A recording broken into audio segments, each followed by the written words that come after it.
Department of Shyamlal College, I, Kriti Chaudhary, would like to welcome you all on the webinar on Budget 2021, Fiscal Jugglery or Revival Spirit. Before we begin, I would request everyone in the audience to keep an eye on the chat box for the feedback come attendance form, and in case of any query related to the topic, kindly drop the same in the chat box. I request Bharat sir to present the welcome address. Bharat sir, over to you. Thank you very much, Kriti. Good afternoon to everyone present here. And this introductory come welcome address starts with a note of gratitude to my old friend, Professor Ram Singh, uh, who has readily agreed to come here and deliver a talk on Budget 2021. He is a renowned authority on public economics. So he is Professor, one of the most eligible persons to deliver a talk on this topic. Professor Ramsingh has been an alumnus of institutes of very high repute like Oxford University and Harvard University. He is a visiting faculty also to many such institutes, which the list is long.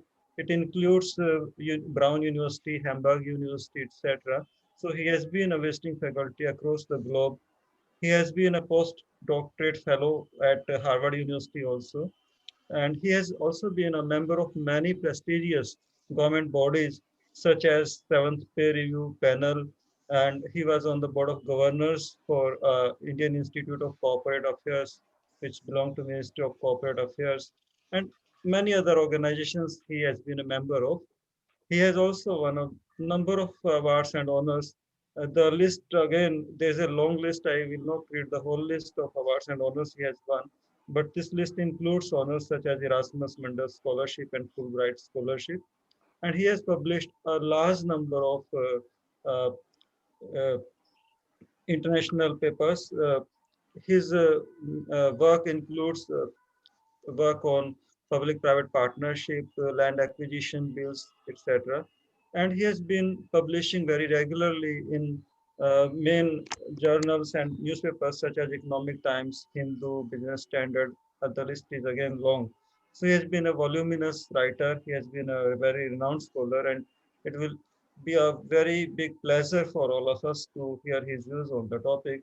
The topic is Budget 2021, Fiscal Jugglery and or Revival Spirits. So I welcome Professor Ram Singh. Without wasting any time, I will invite Professor Ram Singh to deliver his views. Thank you and welcome Professor Ram Singh. Thank you. Thank you, Dr. Bharat. Thank you for very generous and kind introduction. Uh, it's kind of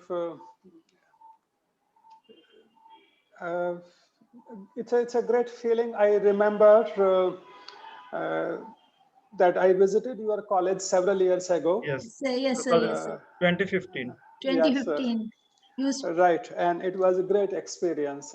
So I vividly remember the hospitality, the warmth with which you and Jyoti and other colleagues received me, and especially students. You know, their intelligence, their level of curiosity, how interested students are at your college. So that reflects very well on teachers, economics department of the college. And I am very happy to be able to interact with your colleagues and students again. You have asked me to speak on budget for this year. I have put together some slides, some bullet points. Let me see if I can share those with the audience as we go along. So please confirm if you can see. We can. Yes, sir, we can see. Okay, We can see. just a second. Now, is it full screen? Yes. All right. So every budget of central government is always a very well watched out for event for several reasons. Between center and state, the total expenses of the center are more than combined expenses of the states. Moreover, the center's resources give greater leeway to government to make a difference through budgetary announcements to the health of the economy. So every budget is an exercise in projection of future income. I'm using these terms loosely. Income, loosely speaking, income of the government and planned expenditure of the government.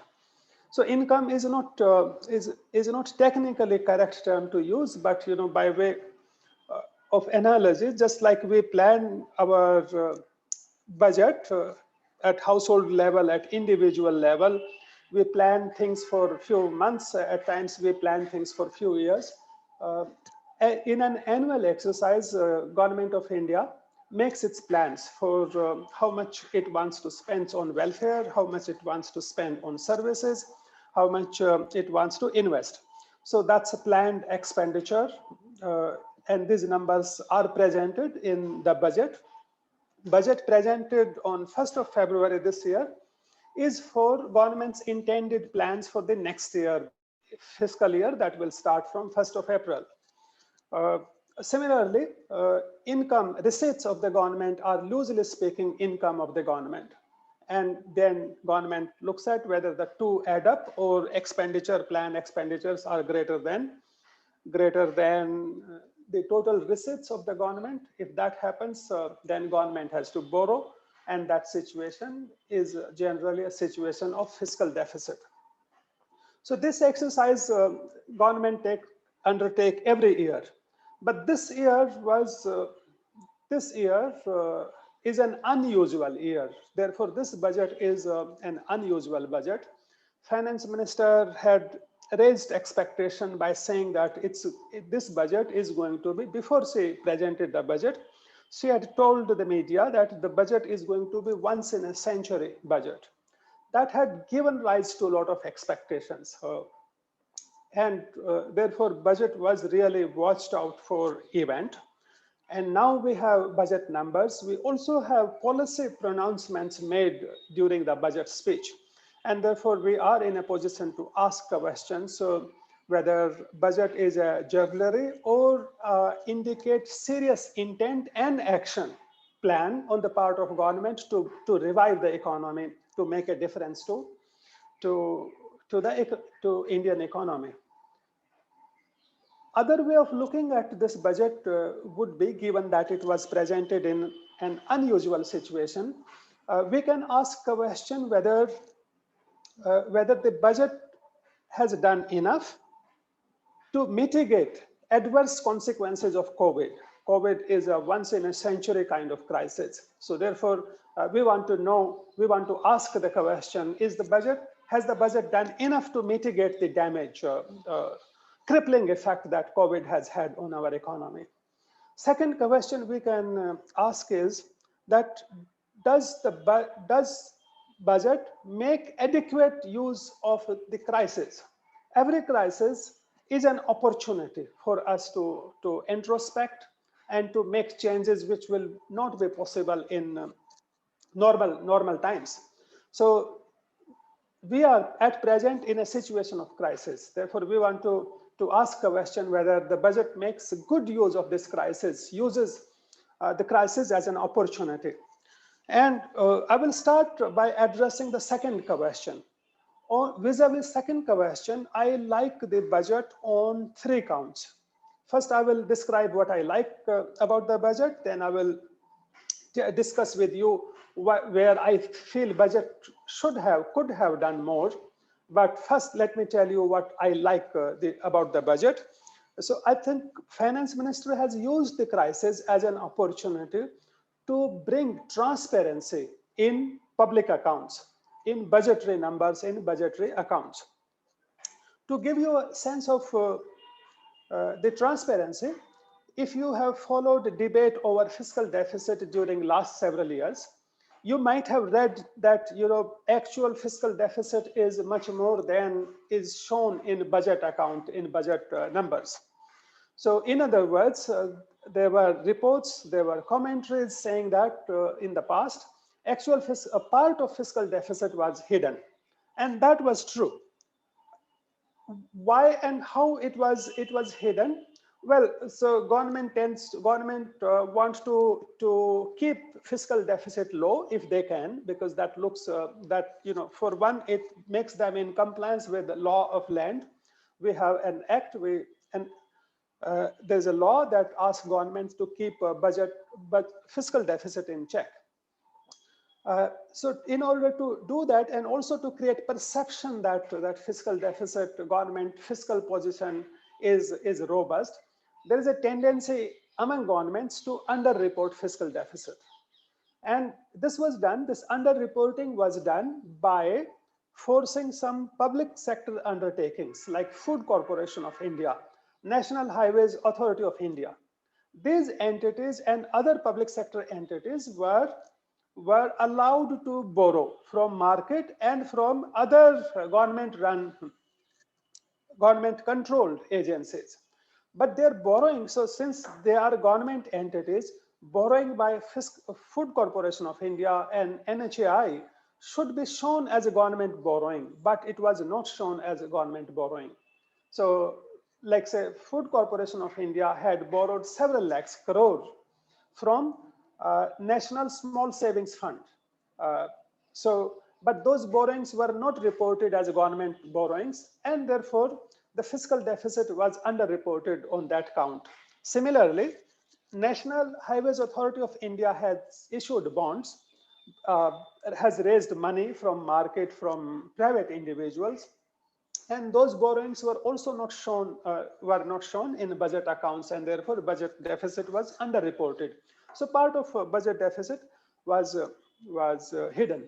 Now this budget brings transparency. It makes government accounts transparent, and you might have read, when you read about budget numbers on 2nd February or 1st February itself, that fiscal deficit for present fiscal year is expected to be about 10% of GDP. It's huge fiscal deficit, but it is huge, it is high substantially because government has decided to show its borrowings by FCI, NHI, and other entity as government borrowing.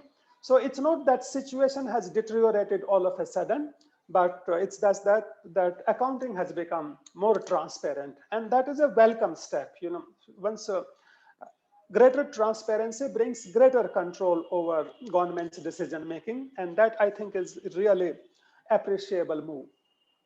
And it was not only that earlier on accounts were not transparent. The cost of borrowing by the government also used to be unusually high.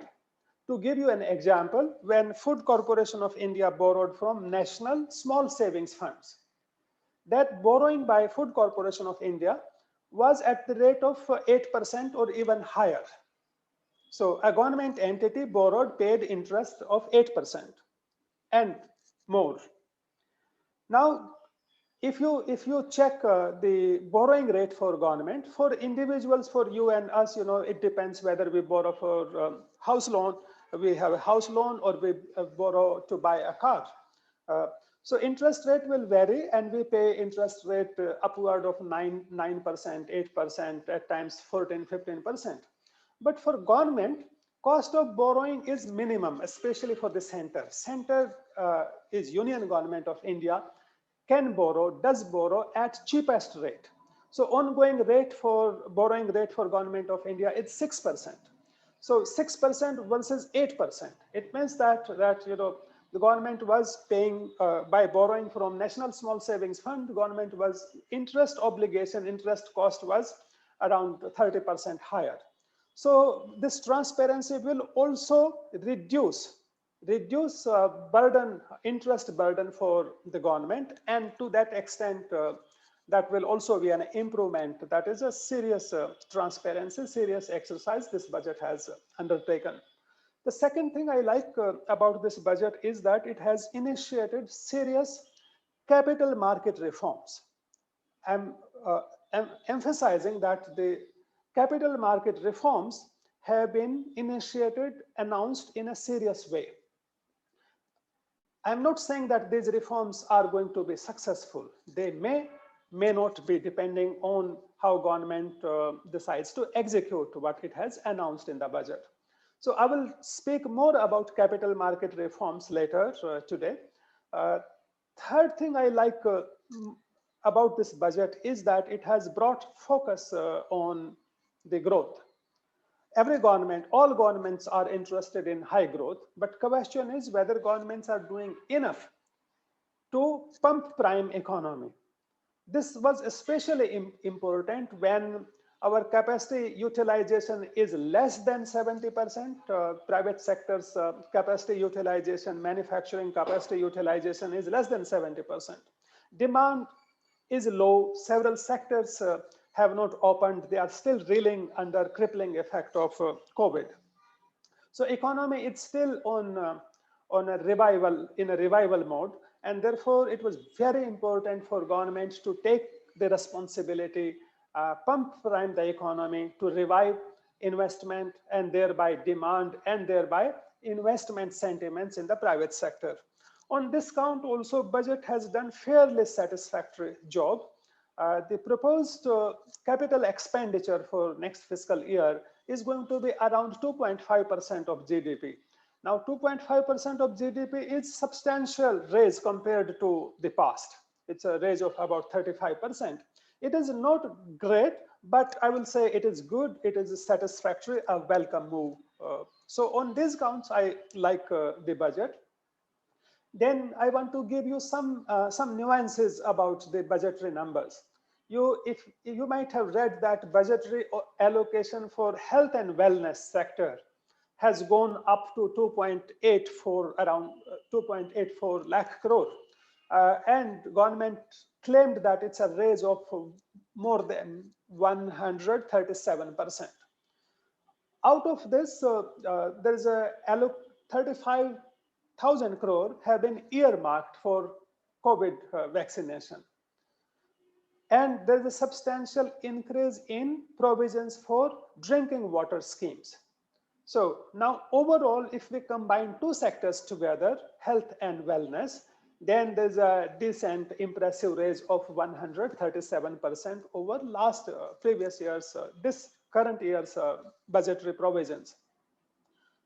But if you look at the health sector allocation, then there's only modest increase in health sector. So most of this increase, what you see in 2.84 lakh crore, substantial provisions are 35,000 crore for vaccination and around 50,000, I think around 55,000 crore for water, drinking water scheme. And these are really not traditional health sector budgets. So health sector budget is really modest. There is no substantial increase, but overall it's an appreciable scenario. As to infrastructure, there is a focus on reviving infrastructure investment. Substantial to modest raise have been provided in budgetary allocations for roads, railways, for other infrastructure projects. Around 40,000 crore sum has been earmarked for rural infrastructure. Now, I want to give you a sense of and importance of infrastructure investment. You know, if we look at growth in the length of national highways in India, so you see can you see two panels here? I'm just checking whether slides, you can see the moving slides. So this slide has two panels. Left-hand side panel shows the length of national highways in India. And you can see that there is a substantial, during last several years, there has been substantial increase in length of national highways. And it was brought about what you see on the right side panel. Right side panel shows you the speed at which national highways have been constructed in our country.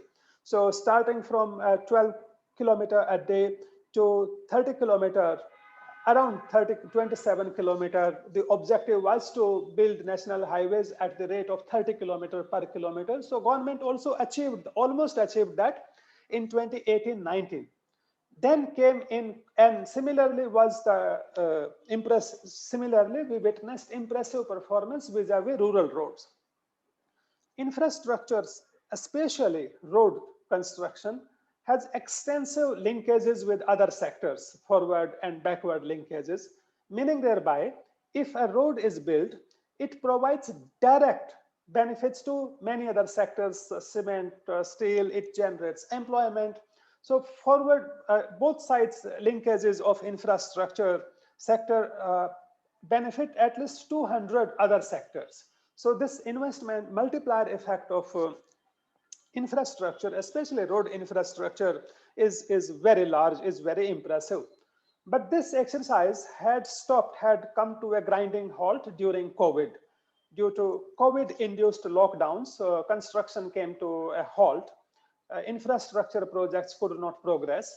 And to revive the demand in, to revive employment, to revive demand in other sectors, it's very important for governments to make investment in infrastructure, and that is appreciable. Before proceeding forward, so I also want to highlight importance of COVID vaccination. You know, around 35,000 crore have been earmarked for COVID vaccination.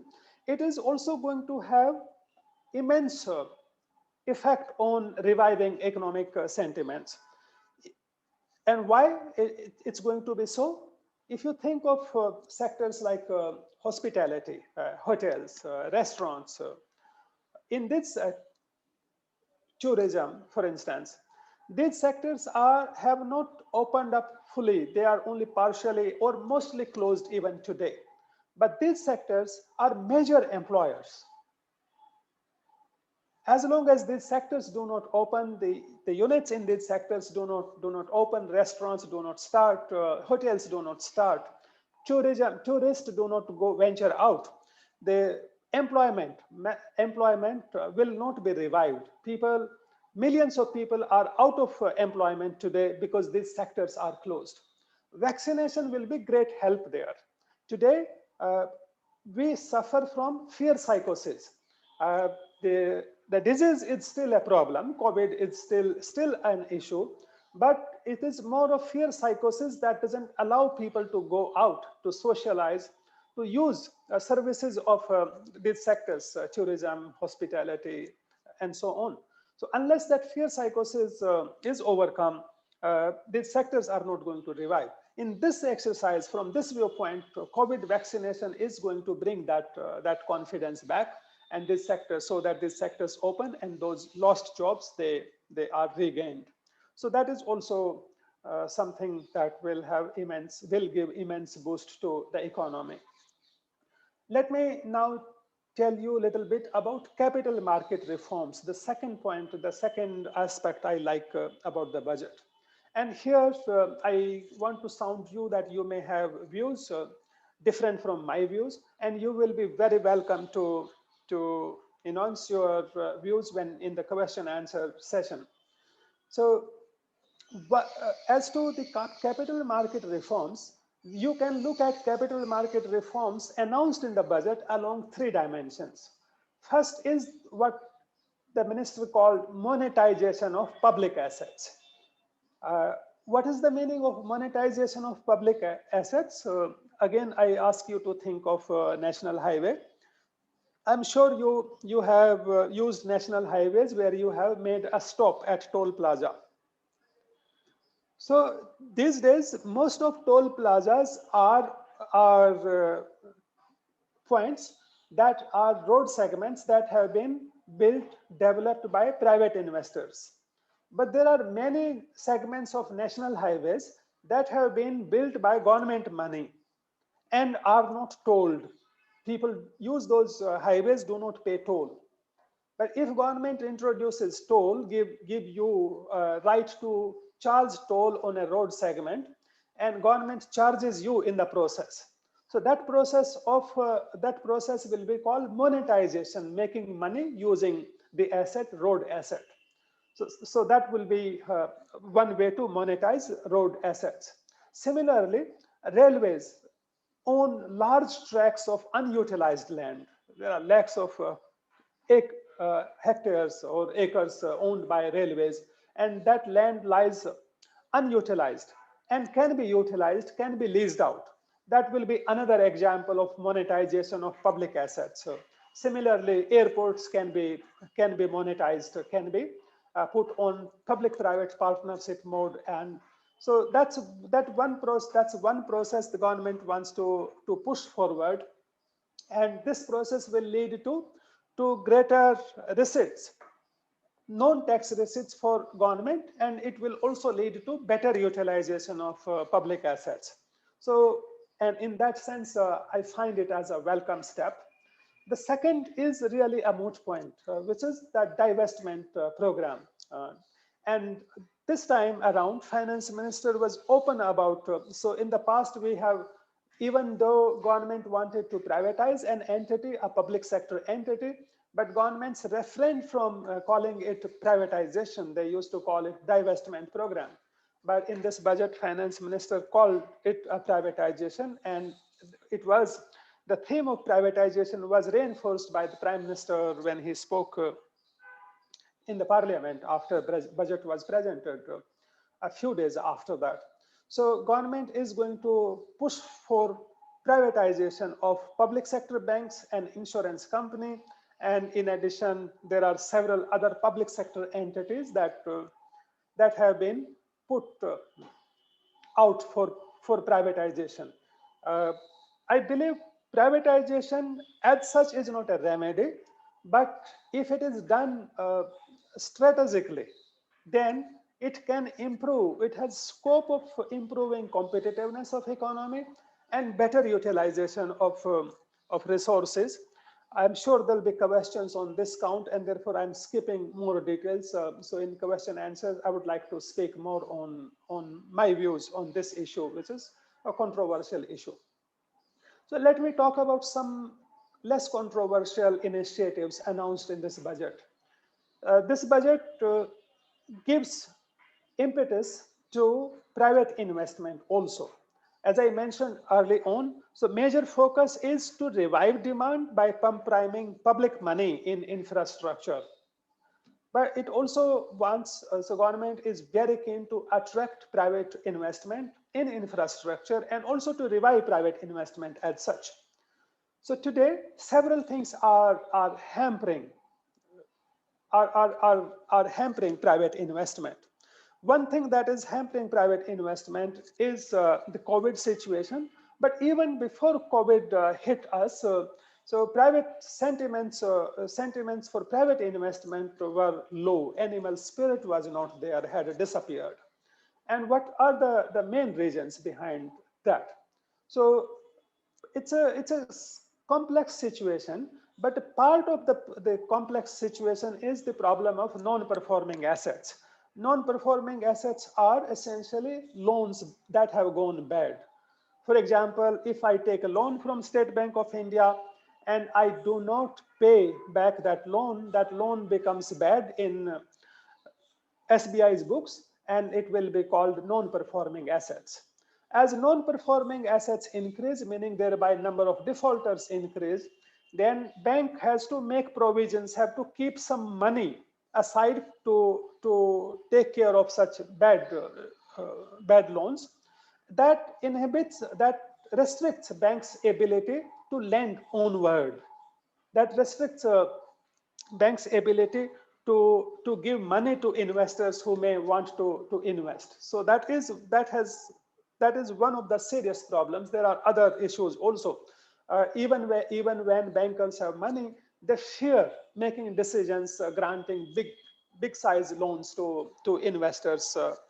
They have come to fear that tomorrow a government agency may go after them and question, second guess, or harass them, even though they make decisions in good faith. So that also it's something, a serious problem, and government has not addressed that problem yet. But let me bring your attention back to non-performing assets. So this budget plans to propose an entity. Entity will be called Asset Reconstruction Company, and popularly that entity will be called bad bank. it will be called bad bank because it will take away bad loans from other banks, and it will deal with those loans. It will go after defaulters, will chase them before a court of law, will take them to National Company Law Tribunal under Insolvency Bankruptcy Code. Basically, bad bank, will take away all the problems from commercial banks and will be full-time in the business of making recoveries. If that happens, then banks, who will dispense with, who will transfer their problem to bad bank, then commercial bank can focus on their banking business. And if this is, it's not really straightforward. Its functioning of bad bank is not as simple as I have presented it to be. So it will also require serious decision making. When SBI wants to sell a bad loan to bad bank, again, CEOs, board members may fear that their decisions may be called into question and they may be harassed for making decisions. So its functioning is not going to be easy. But if government can assure bankers and board members that good faith decisions will not be second guessed and people will not be harassed, in theory, in principle, there is a lot of scope for improving things. So once bank have money to lend onward and they undertake lending, then that will revive private investment. So, and budget also provides for Development Finance Institution, DFI. Formally, it will be called the National Bank for Financing Infrastructure and Development. So, basic idea behind DFI, Development Finance Institution, is that government will provide some money, and some of the money will be provided by private sector, and that money will be used as a leverage to attract more money to subsidize, to provide concessional capital to or cheaper capital for developers, for project developers who may be interested in funding infrastructure projects or other projects. So this is how DFI is going to work. And government also has decided to directly borrow from private entities, private individuals like you and me. So through Infrastructure Investment Trust and also Real Estate Investment Trust. So this way, you and I will be able to invest. Institutional investors will also be able to invest in infrastructure. And last piece of this financial market reform is reforming insurance sector. Now, again, so let me take your attention back to the problem of Indian banking sector. So when an investor invests in a private project or in a road project, or when GMR developed Delhi Airport. Delhi Airport is developed using private money. So GMR is the entity that developed Delhi Airport. Similarly, Mumbai Airport also has been developed by private entities. Around 17 airports in India have been developed by private entities using private money. So when GMR developed Delhi Airport, it's a T3, T2 and T1 is still being upgraded. So when they invested this money, then GMR Group didn't have all the money that it has invested in Delhi Airport. So they borrowed this money.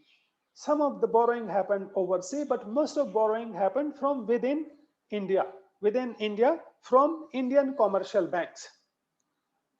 So this arrangement of making commercial banks lend for infrastructure project has a problem. And nature of the problem is this. You see, Delhi Airport is going to take years before it turns profitable, because gestation period for infrastructure projects is long. It takes years to build infrastructure, and then recovery of that revenue stream starts after several years, and it starts slowly, then it picks up gradually. So that means that money, GMR will be able to return this money after decades. But banks do not have money to lend for decades. banks have money coming from investors. We deposit, you and I deposit money in banking sector, and we deposit money for few years, for few months, few years, at most 6-7 years. So banks have money that that they can count on only for years, but they are made to lend, where they're lending, the amount that is lent will come back to them after decades. So this mismatch is called asset liability mismatch in banking jargons. And asset liability mismatch is also one of the reasons why there is a problem of non-performing assets. It's a serious problem for Indian banking sector. Now, what is the solution of this problem? Well, solution is to bring money, to borrow money for infrastructure investment from entities that have money for longer duration. And what are the entities that have money for longer duration? If you think of insurance sector, if you buy health insurance, you buy life insurance, then people buying such insurance policies, they keep on paying premium year after year, and they may use, they may redeem their policy once in a lifetime, twice in lifetime. That means that insurance sector, insurance companies have money. The premium paid to insurance company by people. Insurance company has that money for decades, and therefore insurance premium is that money that could be used, should be used for funding of infrastructure, for funding of private projects that have long gestation period. Similarly, pension funds are even better suited. People contribute to pension funds for decades, and they redeem their investment after decades. So again, pension funds are in a great position to fund, to give loan, for make investment for long term. And so that's what we need to do to revive infrastructure investment, to bring money, to take pressure off from public accounts and also from commercial banks. So this budget has made some progress on that count. A lot remains to be done. For instance, our own insurance companies are forced to invest majority of their investment funds into government securities. That's not good use, that's not wise use of money with insurance companies, with pension funds. So they should be allowed to invest in infrastructure directly or through government. So, but there is some progress on that count, and that also is appreciable. However, I must point out that the first two considerations I mentioned, namely monetization of public assets and divestment / privatization, push for these two, push for monetization and privatization, is partly ideological and partly guided by borrowing needs of the government. So these bars, this slide give you sense of what governments have been planning and doing over the years. So I want your attention to the last bar. If you bring your attention to the last bar, these figures are in lakh crore.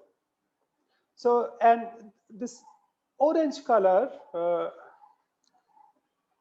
tells you, orange color segment of this bar tells you that this much money, 16.5 lakh crore, is the amount of money that government expects by way of tax revenue. And what you see as purple and blue color, this is the amount of money that is this much of money, 4.3 lakh crore. It's substantial, around 1/4 of the tax revenue. So this is the amount of money that government is hoping to raise through monetization and disinvestment or privatization. So drive for disinvestment and monetization is partly guided by fiscal situation of the state, of the center. And here I feel government is being over optimistic. So compared to in the past, these initiatives of monetization and divestment have not been doing great. And if this year also, I don't think government will be able to achieve its target on monetization and divestment. And if government fails to do that, then that will have consequences. Now I come to areas of concerns related to this budget. If government fails to raise money through divestment and monetization, then that will take fiscal deficit beyond 6.8% of GDP. So realistically speaking, I mentioned in the beginning that accounts now, public accounts are much cleaner than they were years ago. So, and therefore 6.8% is almost a true picture of what government is hoping to achieve. It's not 100% transparent, but almost transparent. But I feel that government known tax receipts of the government have been overestimated, and fiscal deficit is going to be upward of certainly about 7% of GDP. So government plans to raise 12 lakhs crore from market, but actual borrowings are going to be more. And if that happens, that would mean that the cost of borrowing will go up for private sector. And if cost of borrowing goes up for private sector, then that will dampen sentiments for private investment. So that's one area of concern. Other area of concern is that the finance minister proposed to amend Fiscal Responsibility and Management Act. Fiscal Responsibility and Management Act, it puts obligation, legal obligation on the center and state government also. It puts pressure on them to keep their fiscal deficit in check. But if this act is amended and taken too generously, then we may go down a gliding path, and we may never come back to the situation of fiscal discipline. That is one area of concern. Other area of concern is, and here now I bring your attention, so as I said somewhere midway, that non-performing assets is part of complex scenario that is hampering private sentiments and private investment. Other important piece of this puzzle is our regulatory and contractual mess. Government, so I don't know if you know it or not. Indian courts, Indian judicial system suffers from long delays. There are our judicial process takes decades, years, decades before a court gives ruling on any dispute. So, and that the major reason cited is that we have too few judges and too many disputes. Now it turns out that government, public sector entities, government is the biggest litigator in this government, in our country. So, and what is even more intriguing is that government loses most of its cases. So think of yourself, suppose you and I have a dispute and you want to take me to court. You will be hesitant to take me to court if you feel that you have a weak case against me. The fact that government loses most of its cases before courts suggests that government should be reluctant to pursue legal course. But that's what not actually happens. It's the government that drags contractors and other entities, taxpayers, before a court of law. I mean, it's not, it could be called a tribunal or a court, a high court or Supreme Court, but it's the government entities that drag private companies and private individuals, and they are the biggest litigator. So, and most of these disputes, this litigation is about, in case of income tax, it's just government's feeling that you owed more tax, you didn't. But in many cases, there are disputes vis-a-vis contractors, vendors, SMEs, is that, they say that the terms of the contracts have not been respected. And in most cases, government's case is weak. So as long as this mess is not cleared, as long as government does not bring in regulatory certainty in infrastructure and in general, So people, private investor, now think of yourself as someone who has money and you want to make investment. But you will have to borrow some of that investment amount. Now, when you are so uncertain that tomorrow you could be questioned, you could have a dispute, you will not be making investment in infrastructure. You will not do so because all investment in infrastructure means that you will have to deal with government. And when government officials can raise a dispute on anything, then it means that that investment is a risky investment for you. And risk averse economic agents, when they are faced with a risky situation, they either refrain from making risky choices, or if they do, they demand higher premium. They demand higher profit margins. And in the process, the cost of infrastructure goes up, cost of infrastructure services go up. And as cost of infrastructure services go up, that means that all goods and services become more expensive. And internationally, we become less competitive. So this, in my view, is the serious problem that is hampering private investment in infrastructure and private investment in general. So unless this is fixed, then we can't hope that there'll be big time revival of private sentiments. Then finally, let me list my long-term concerns where budget could have done more. So first concern come on account of rural economy. So rural economy supported Indian economy during this fiscal year. So our economic performance would have been even worse. So we contracted 24% in first quarter of current fiscal year, and subsequently situation improved. Part that in a substantial measure, that stability was provided by rural economy. And rural economy means agriculture, but government also did a commendable job of making income and food transfers to rural areas. So if rural economy is strong, that will provide stability in Indian context. Is very important. But problem is that the size of the agriculture, share of agriculture in GDP is declining by the year, but dependence on agriculture is not declining as much as it should.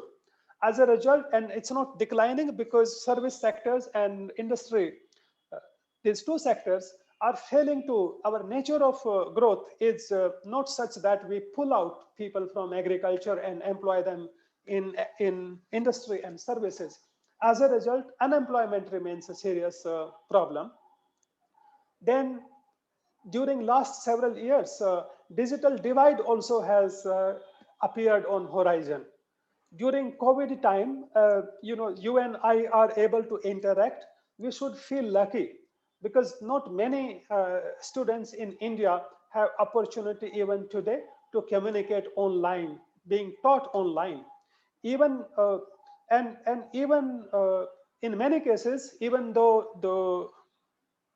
children have access to online teaching, maybe through cheap smartphone, but at home, so while they are at home, so parents generally are not sensitive enough or wise enough to appreciate the importance of providing conducive environment, learning environment to their children.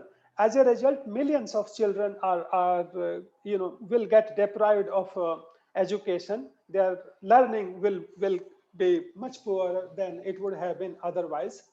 And the digital divide can pronounce, more, if you are motivated, you are well equipped, then today technology allow you to learn more, to learn faster, and make money from your learning. An example of how digital technology is changing things for us is that recall last time you booked a ticket, air ticket, or for that matter train ticket. These days when you search, you use Google to search for ticket prices, availability of ticket.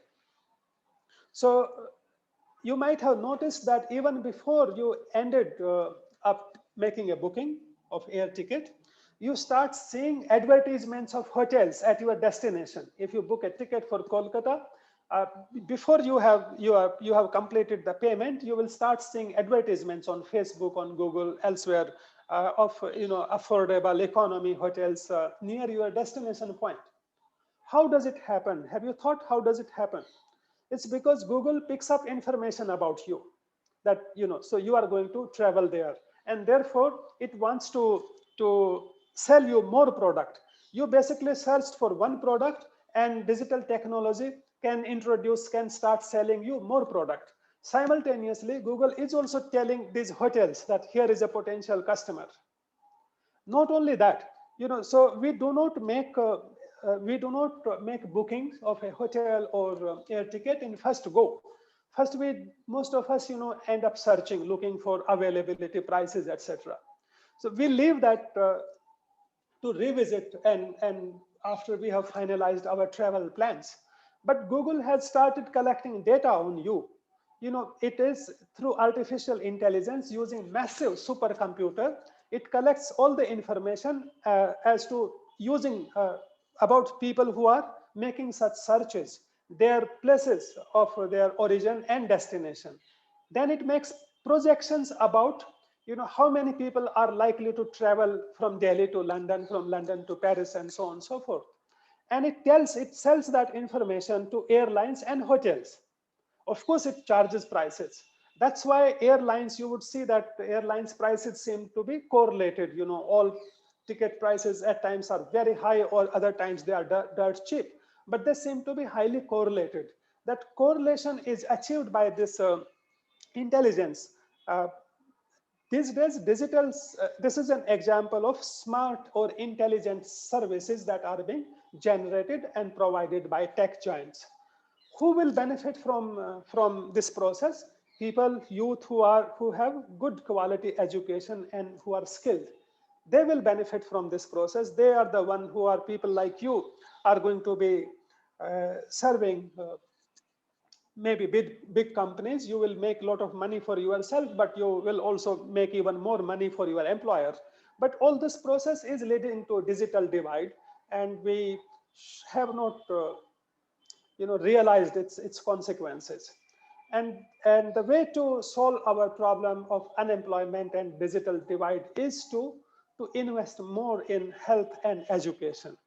So as I mentioned early on, budgetary allocation on health is not impressive. We invest around 0.35% of GDP is what center spends on health.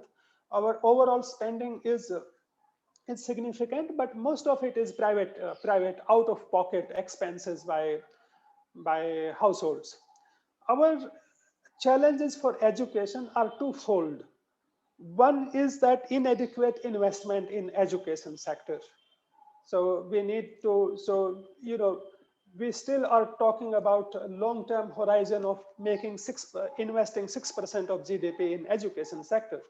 No country on the earth in history of mankind has emerged as a global player, a leader, without fixing problems of its health sector and education sector. On education sector, lack of money or inadequacy of funds is only one of the problems facing this sector.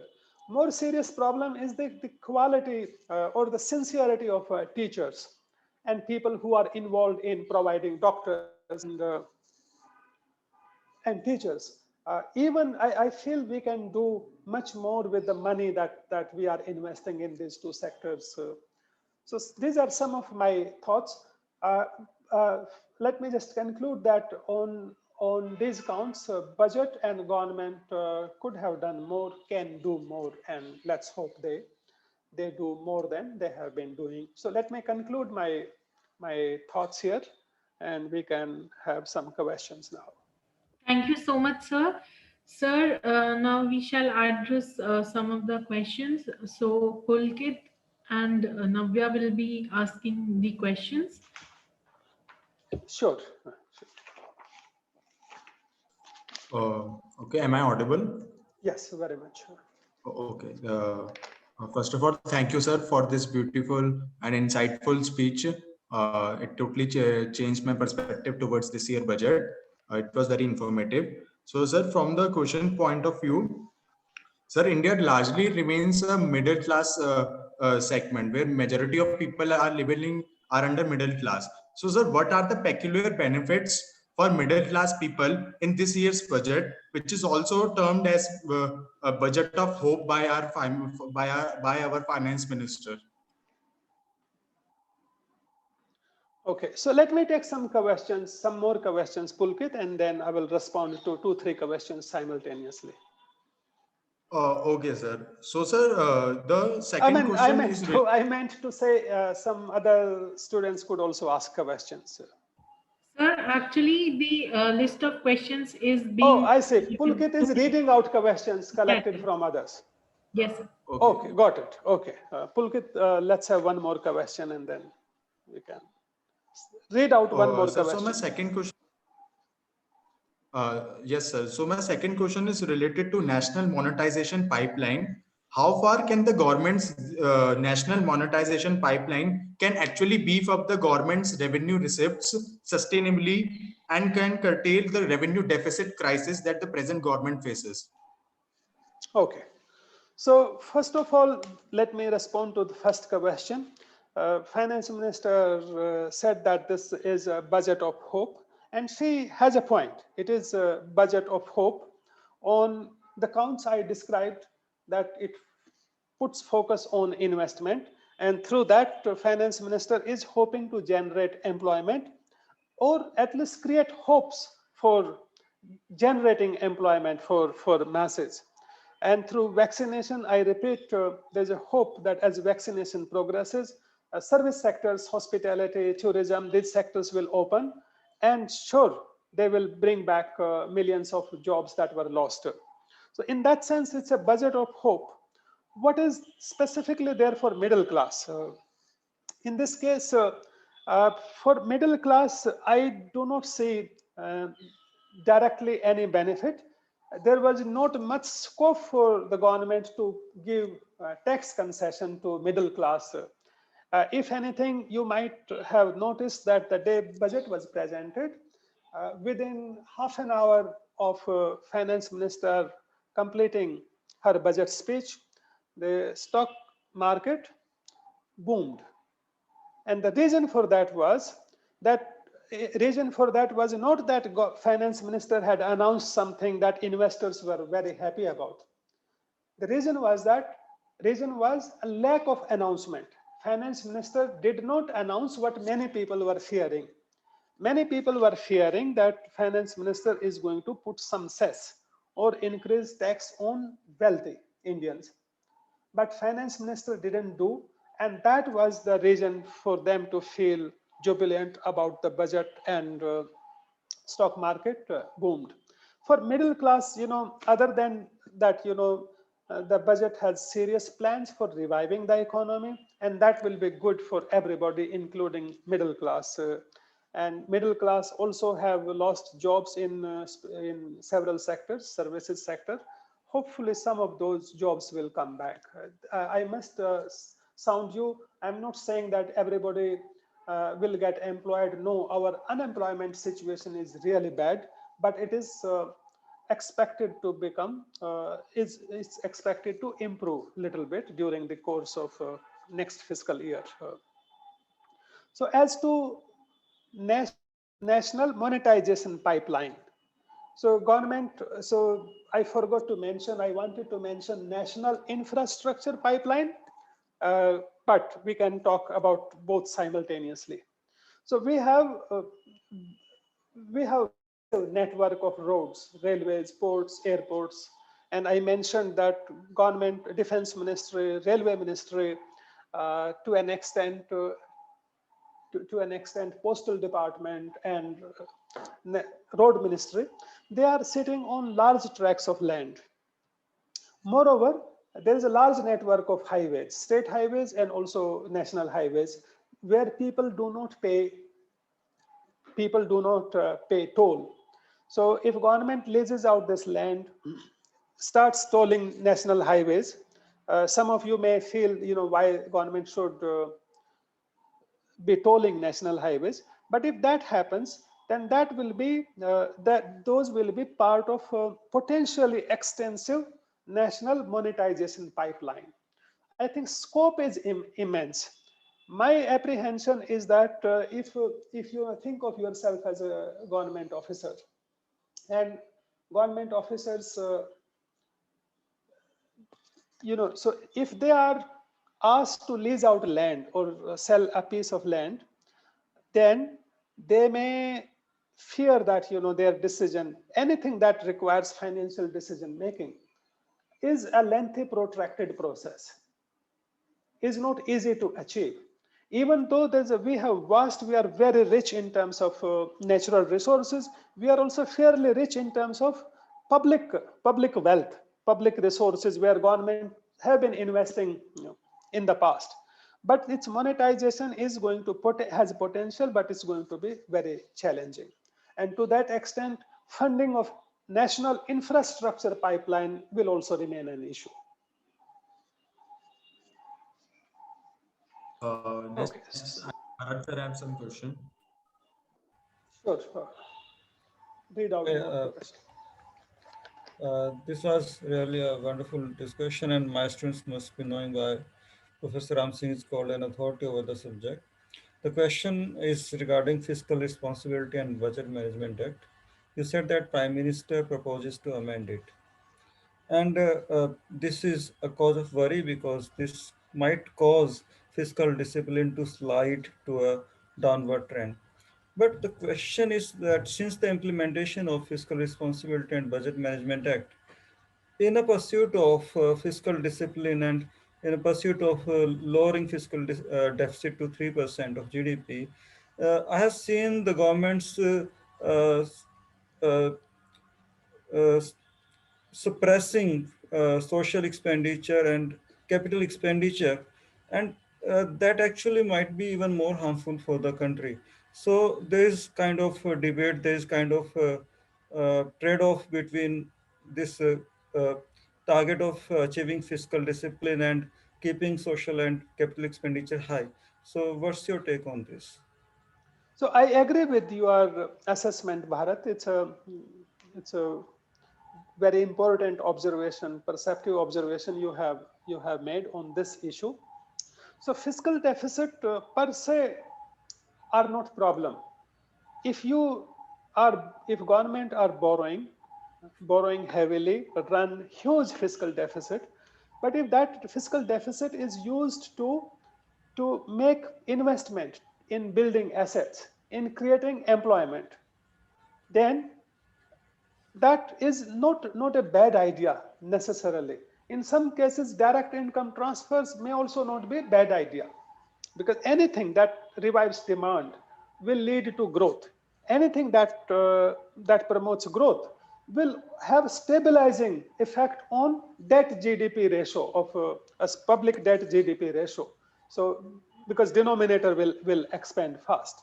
But the concern arises because this year also you will see that revenue deficit is upward of 11 lakh crore, and investment, public and capital expenditure is only, so revenue expenditure comes to more than 5% of revenue deficit comes to around 5.1. 5% of GDP, but capital expenditure is only 2.5% of GDP. So problem arises when government starts to borrow to meet its committed expenses of subsidy, paying interest payments.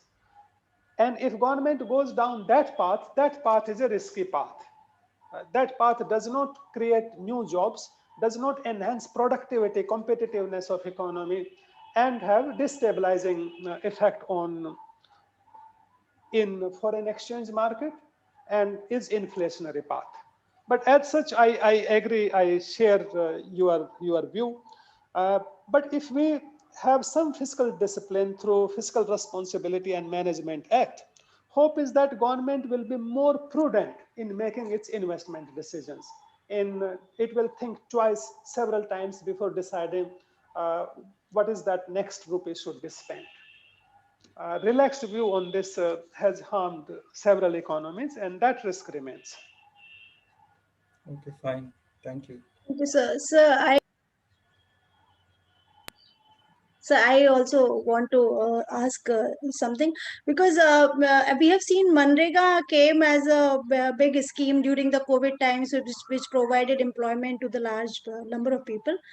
But what I feel, ki government should have spent more money on this scheme, but that much money has not been spent by the has not been allocated for this scheme during this budget. So, sir, could you please give us some reasons why government Uh, has not spent it more and on Right. this scheme? one more observation I will like to add here. Manrega is specifically for rural areas. So we were expecting an urban version of Manrega in this budget. That did not come. Yes, no, that's both are important points. But my views on MNREGA, please watch out for my views that Okay, you may be a little surprising. okay, So to me, it's not worrisome that budgetary allocation for next fiscal year in this budgetary allocation for MNREGA is less than what government had spent on MNREGA this fiscal. yes, sir. It's less than that. But it's not worrisome. Why it is not worrisome? Because it's on demand. Under MNREGA, whoever, it's an entitlement created. Budgetary allocation does not matter whether it's 1 rupee or 1 lakh crore. Okay. Regardless of that, government has to provide job whoever Comes comes and and asks for ask employment for the and job. has Yes, to sir. meet those expenses also. Yes, sir. So that is uh, therefore not a worry. I mean, if it comes to it, the budgetary allocation in revised estimates will go up. But ideally, what do you think should happen to MNREGA allocation? Should that spending go up over in next decade or come down? You see, MNREGA is, as long as people come to work under MNREGA, that is not good news, because this is least productive employment we are offering to them. Ideally, what should happen is we should create conditions so that people do not want to work under Want to MNREGA. work under. Yes. Okay, so I mean, it's a if I think it's strategically, it's not visionary to have long-term visions of MNREGA. We should think of better alternatives. In the interim, however, till such times we are able to pull masses out of agriculture, rural areas, and engage them in productive employment in industry and services sector, MNREGA should be there. And one benefit of MNREGA is underappreciated. In the past, all governments have faced problems of identifying the poor. So as a result, there have been leakages in the system, whether it's PDS, whether it's direct income transfers. So identification, we know that there are many poor in India, but when it comes to actual documentation of those poor, then there are misreporting. Yes, sir. People want to lie, and that identification problem is serious. But MNREGA data, history of MNREGA, uh, is something that can be used for that exercise. So someone who has been working under MNREGA year after year is a proven poor. Yes, sir. So, and therefore, that is automatic. That screening that has happened through MNREGA is a wonderful data source to identify our poor in rural India. And this merit of MNREGA brings us to the issue raised by Bharat that there should be urban version of MNREGA. For one, it will provide some kind of, it's an inefficient way of providing social security to Indian poor, but it's better than nothing. More importantly, if we have urban version of MNREGA, you know, it's a second order benefit will be that it will provide some income support. More importantly, it will provide us information about urban poor. Identification of urban poor is even more difficult, More difficult. because in rural areas people have been living there for decades, for centuries, and you can pin them down their family level history, and that identification, socio-economic caste census is basically, it helps in identification of only rural poor, not urban poor. But MNREGA version of in urban area can actually help us, and that will be great national resource. Yes. Achha, sir, I would like to ask that there is another aspect of Manrega, which is the asset creation. So I think that aspect is being continuously neglected by the government, and that is why government is not putting more money or providing that importance as this scheme should be given. Am I correct? You are absolutely correct. That is why I said it's not most productive uh, source of employment, because serious assets are not being created through MNREGA. Yes, And sir. there's a rationale behind. There's a rationale behind. The serious assets like say Pakka roads are not being used, Yes, sir. are Yes, sir. not being. Yes. Yes, You sir. know, one may be tempted to argue that since there's a labor, government is paying for that labor workers. Why don't we use them for some more productive purposes? So our national problem is that we are cheats. We are a nation Yes. of cheats. So, and here is the nature of problem. If you want to build assets, good quality assets, Yes, then sir. you need to bring in machinery. Machinery also. To bring machinery, you would need contractors. Either you Contractor. will need government PWD departments bringing those machineries. PWD departments happen to be corrupt and inefficient. Okay. Alternative would be you bring in contractors, then contractors will cheat. Yes, sir. So Yes, sir. these are the concerns. That's why it has been deliberately decided not to create quality assets Okay, sir. through MNREGA. Thank you so much, sir. Thank you. Sure. So, sir, I have one question. That is this budget, in your viewpoint, a protectionist budget, given the government's clamor for Atmanirbhar Bharat? I can understand why someone might feel so. Government has increased custom duty on several items. So yes, government, this budget has exhibited that tendency. It looks like that it's being protectionist, even though uh, the increase in custom duties is nominal in most cases, but there is that concern. I share that view. Navya, now you may ask your question.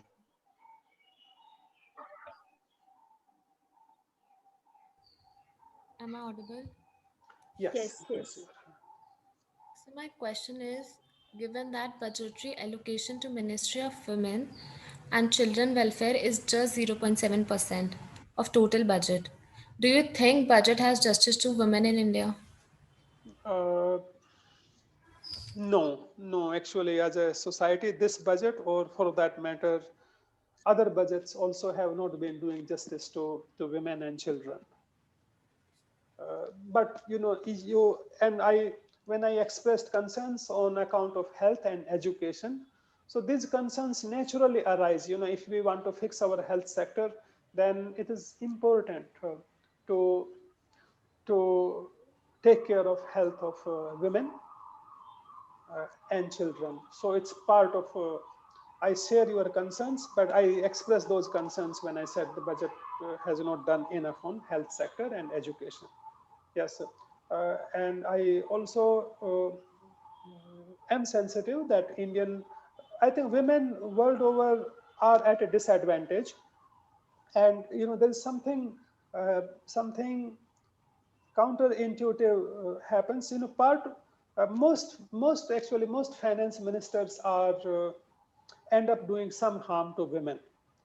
Uh, when you introduce income tax, so women generally tend to earn less than men in most households.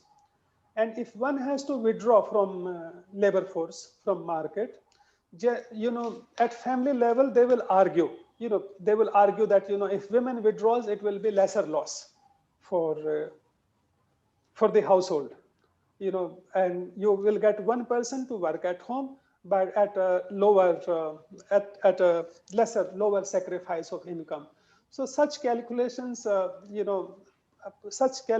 play important role in explaining why women tend to withdraw from labor force more frequently than men. And most budgetary provisions, income tax related provisions, tend to facilitate such withdrawal, such discrimination, if I may use that word. Yes.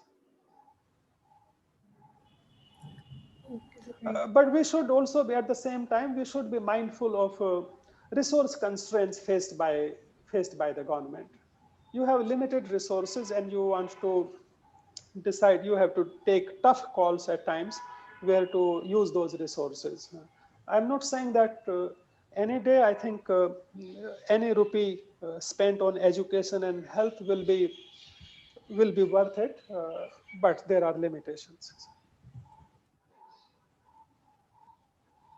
All right, sir. Thank you.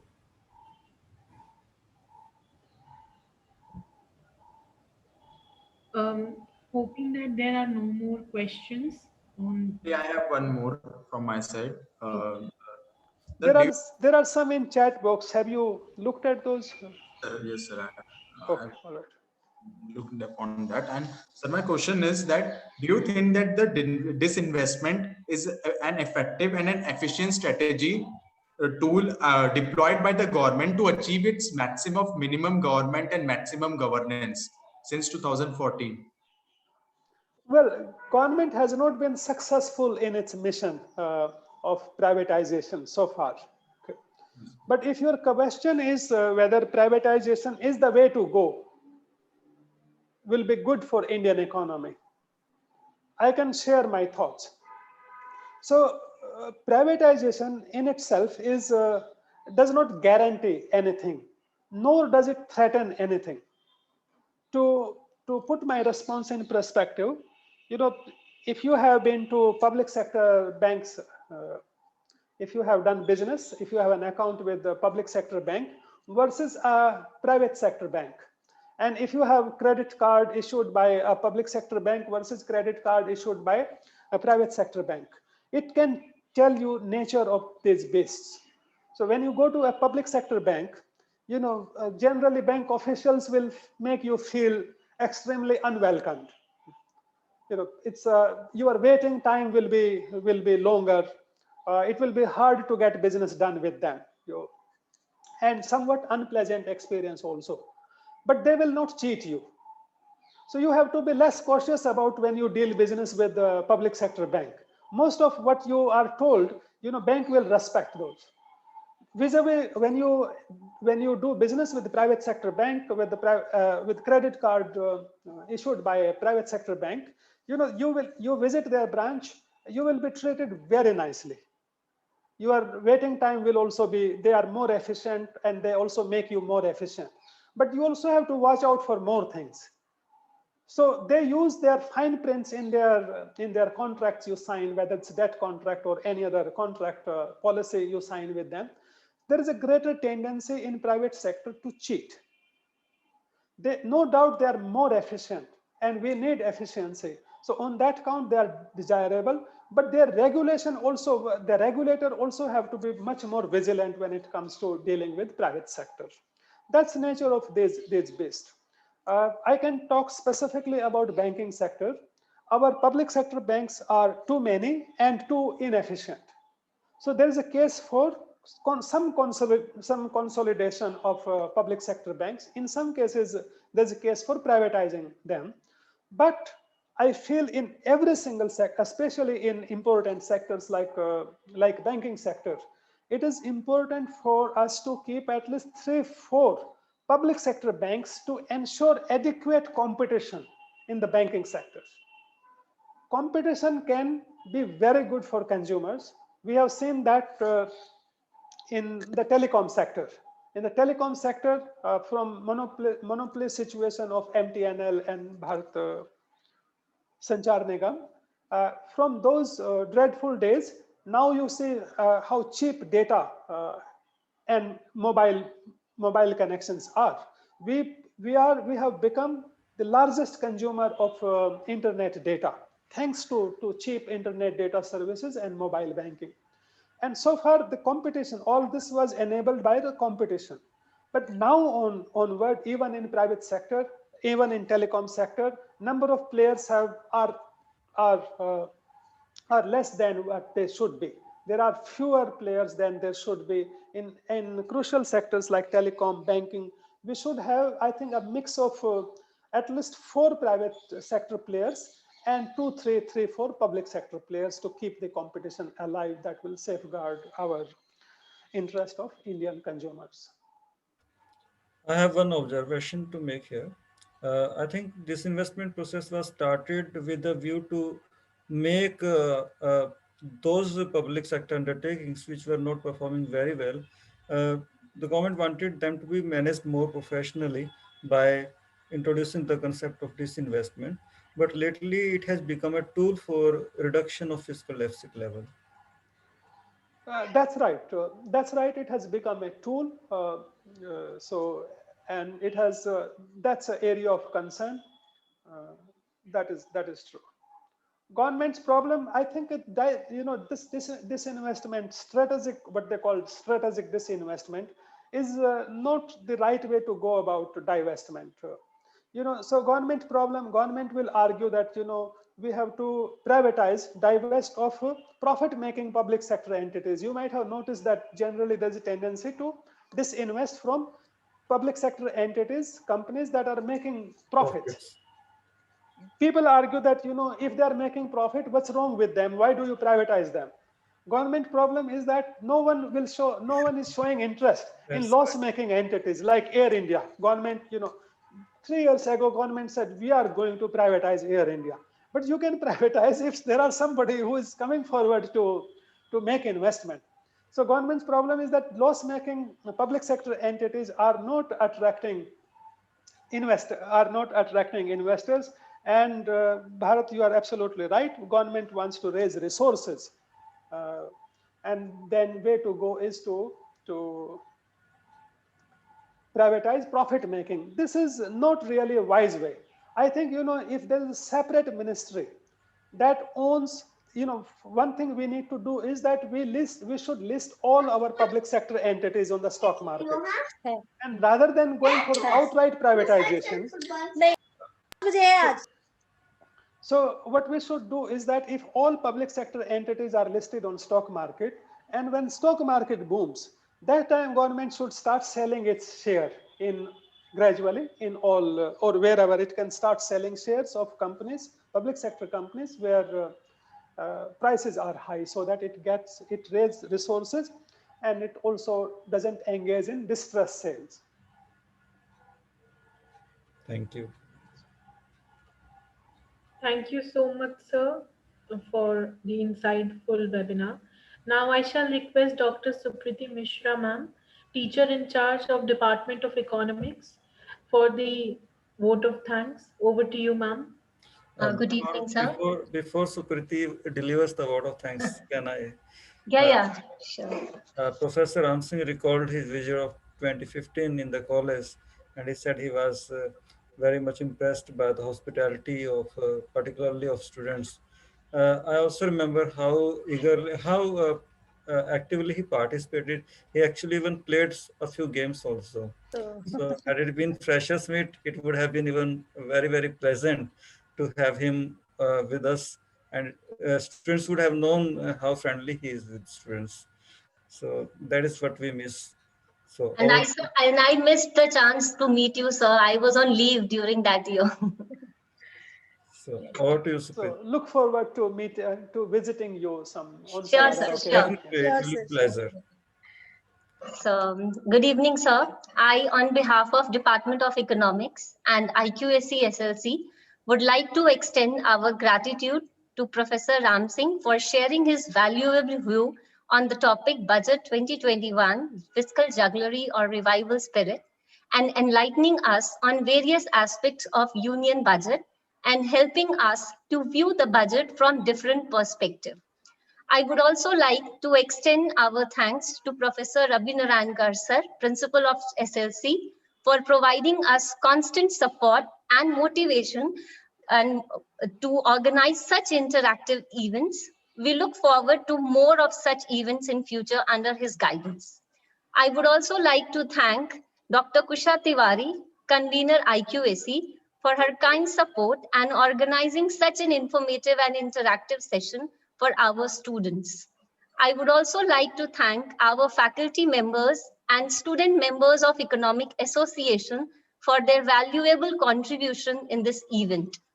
We cannot move ahead without saying thanks to our technical and non-teaching staff. Without their overwhelming support, this event could not have been possible. And my sincere thanks to all the participants, our faculty members and students for their presence. Thank you all. Thank you, sir. Okay, Thank bye. you so much, Thank ma'am. you so much, sir. Good Sir, evening just to all of you. I would like to request everyone to switch on the video for group photo.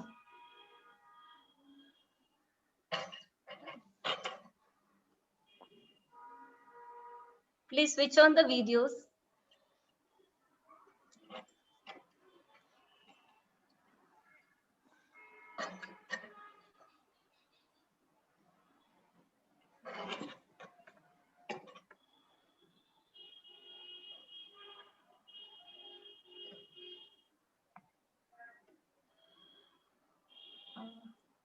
Akshita, it's done. Yes, ma'am. Okay. Okay, thank you again. Bye. Yeah, bye. Thank you, Thank you sir. very much. Thank you. Thank you, sir. Thank you, Supriti, for organizing such a nice session. Thanks to both of you. Thank you to Bharat for arranging the speaker. Thank you. Thanks to you also, na, being a teacher in charge. तुमको भी thanks. ये ऐसे तो तुम ही हो. हाँ, नहीं अच्छा लगा Bharat. Thank you so much. अच्छा हाँ. सेशन ऑर्गेनाइज किया. अच्छा सेशन रहा. और काफी सुना भी, मतलब काफी चीजें समझ में भी आई. So it was good. It was a learning experience. But just वो थोड़ा सा टाइमिंग का इशू रहा क्योंकि सर ने ज्वाइन किया, प्रिंसिपल सर ने, but we couldn't able to invite him for the to address the gathering. Actually Ram Singh 10 minute पहले ही आ गए ना, इसलिए he joined at 2:45 so we had to start by 3:05 and जब सर ने जैसे ही शुरू किया तभी प्रिंसिपल सर ने ज्वाइन भी किया था. मतलब सर भी राइट टाइम पे आए, लेकिन he was on time but he was on before time. Hello Jyoti ma'am, hello Supriti ma'am, hello, कैसे सुनीता मैम. क्या हाल है? बढ़िया. And it was really very wonderful experience. That's why I have joined your webinar. नहीं, अच्छा लगा, हमें भी अच्छा लगा. तुमने आके सुना है, कॉमर्स वाले भी हमारे सुन रहे हैं. दैट्स रियली बजट पे गुड. था ना, और मुझे राम सिंह सर को कुछ वो मुझे अनम्यूट ही नहीं कर रहे थे, मुझे बोलना था तो मैं कोई बोल बात देती नहीं ना, किया. तुम लिख देती, हम करवा देते. चैट बॉक्स में लिख देते. या सुमन को फोन कर देती ना, सुमन कंप्यूटर को वो कर दे, सुमन जो है चलो कंप्यूटर कोई लैब नहीं. क्या It's क्या good, लेकिन बजट बहुत से अच्छा related- था. हाँ हाँ अच्छा था. सुनीता मैम, अब्बर बजट से वाल- रिलेटेड था या वैसे ही था कुछ और? सब्जेक्ट पे भी था. नहीं, बजट से हो तो पूछ लो, सुप्रीति मैम आंसर कर देंगे. अब तो बहुत अच्छे से सुन लिया सुप्रीति मैम से, अब कल करवाएं. अच्छा था, क्वेश्चन आंसरिंग भी अच्छी थी एंड ओवरऑल बजट पे पूरा एक वो हो गया, ब्रीफिंग हो गई. हाँ. So and he has covered all the aspect. कोई भी मतलब ऐसा नहीं था जो. हाँ वही. चलो okay ma'am, bye bye. Okay sir, bye. मैं ज्योति के क्वेश्चंस का आंसर मैं करना चाह रही थी, फिर मैंने कहा सर बैठे. तुम अब कर दो. मैंने कहा ना एक एडिशनल इनपुट मिल जाएगा ना. मैं तो रिसर्च कर रही हूँ. फिर तो आप बोल दो, फिर तो बोल दो, हम भी सुन लेंगे. मुझे तो ज्यादा वो चाहिए ना. मैं एसेट क्रिएशन पे ही बोलना चाह रही थी कि there is a flaw in the मनरेगा प्रोविजन इटसेल्फ कि 60-40 रेशियो है ना, तो दे विल ऑलवेज मेक 60% कच्चा एसेट वाला. अब वही एक चीज है कि जब तक वो कच्चा उतना वो ड्यूरेबल भी नहीं रहता, उतनी क्वालिटी भी नहीं, वो एक मेजर प्रॉब्लम है. दूसरा इनका मॉनिटरिंग का है. मॉनिटरिंग का कोई नहीं है प्रोविजन. इन दोनों फैक्टर्स की वजह से इसका ये इम्पोर्टेंट एस्पेक्ट काफी नेग्लेक्ट हो रहा है. चलो ठीक है. आगे भी तुमसे इनपुट लेती रहूंगी. So I am lucky to have done top PhD on my topic. हमारे पास दो एक्सपर्ट्स हैं मनरेगा के. हाँ बिल्कुल. नहीं, और तुम सबसे सीनियर हो, तुम सब चीज पे गाइड कर देती हो. नहीं, सबसे सीनियर भारत है. मैं वही तो कह रही हूँ. मुझे तो जब भी कोई प्रॉब्लम होती है, I always look forward him कि भाई कुछ पूछ रहा है तो he is the best person to guide me. So thanks. चलो, thank you for everyone joining this webinar and thank you all the student जो काफी कल से लगे हुए हैं. सारे वैसे तो काफी दिनों से लगे, बट यस, कल से constantly we are in touch. So I am thankful to everyone. Thank Okay, you. thank Bye. you, Bharati. Thank you, and जल्दी Thank हम you. लोग कोई क्विज या कुछ ऐसा एक ऑर्गेनाइज कर दें हाँ, एक कुछ ऐसा ऑर्गेनाइज बच्चों करा के लिए। ठीक है, ठीक ठीक है, Okay. Okay bye. Thank you. Thank you, ma'am. Thank you, sir. Thank you, everyone. Thank you. मैं मीटिंग क्यों थी ये वाली? हो गई।